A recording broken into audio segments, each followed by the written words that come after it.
कानी बहू। किशोरी लाल जी के बेटे राघव की शादी की बात जगह जगह चल रही थी, लेकिन किशोरी लाल जी को कोई लड़की पसंद ही नहीं आती थी। और उसकी एक ही वजह थी, किशोरी लाल जी का लालची होना।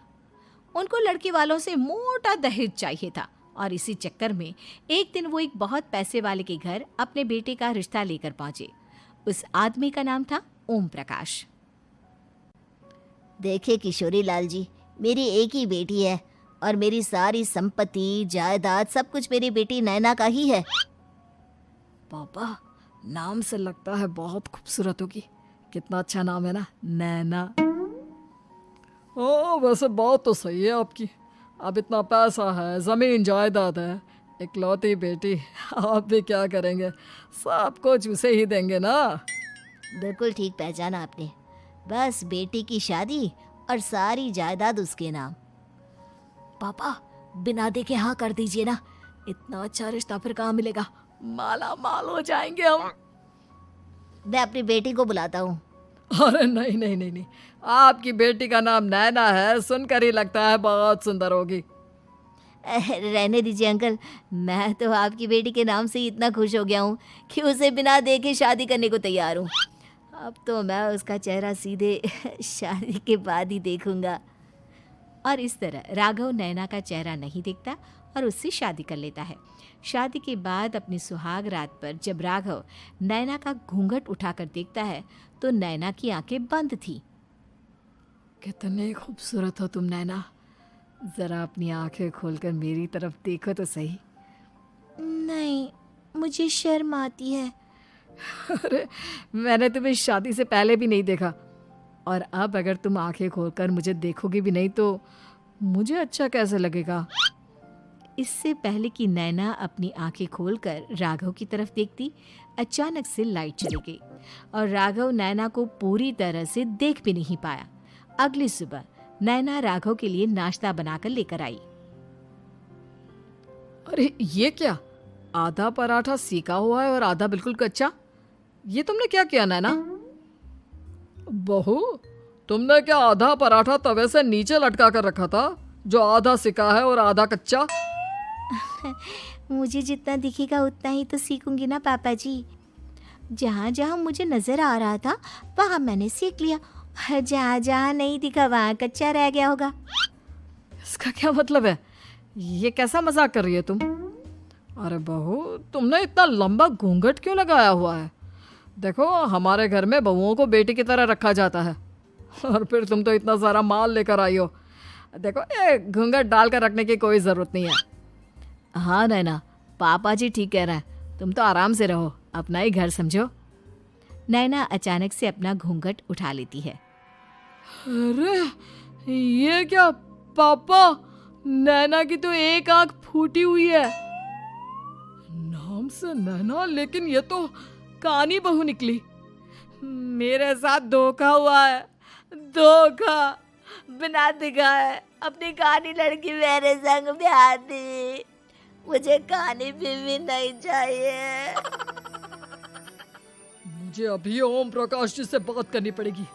आखिर उन्होंने मेरे साथ ऐसा किया क्यों? अरे, आप लोगों ने ही तो पापा से कहा था कि आप लोग शादी से पहले मुझे देखना नहीं चाहते।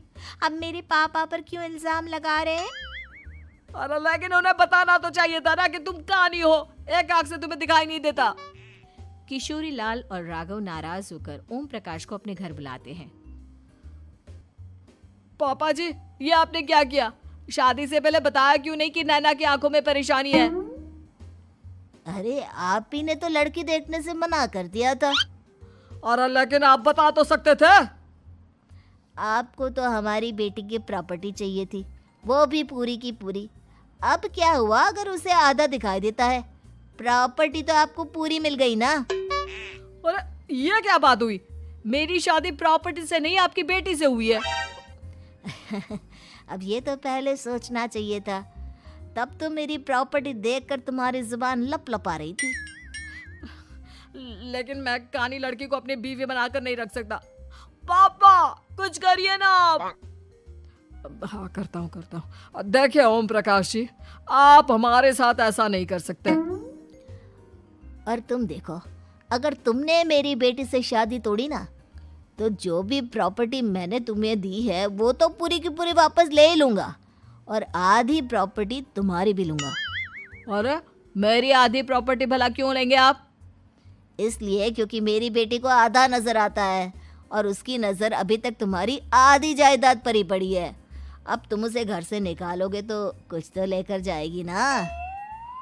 और अगर हम आपकी बेटी को अपने घर की बहू बना कर रखे तो? तो तुम्हारी पूरी प्रॉपर्टी तुम्हारी ही रहेगी, और जो मैंने तुम्हें दिया है ना, उसमें से बस मैं आधा लेकर जाऊंगा।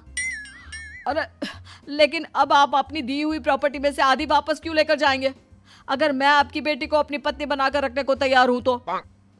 इसलिए ताकि भविष्य में अगर तुम मेरी बेटी को धोखा दो तो उसके पास कुछ तो रहे जो पति का हो। वैसे मेरे पास तो बहुत कुछ है, लेकिन अपने पति की कोई निशानी तो उसके पास होनी चाहिए ना।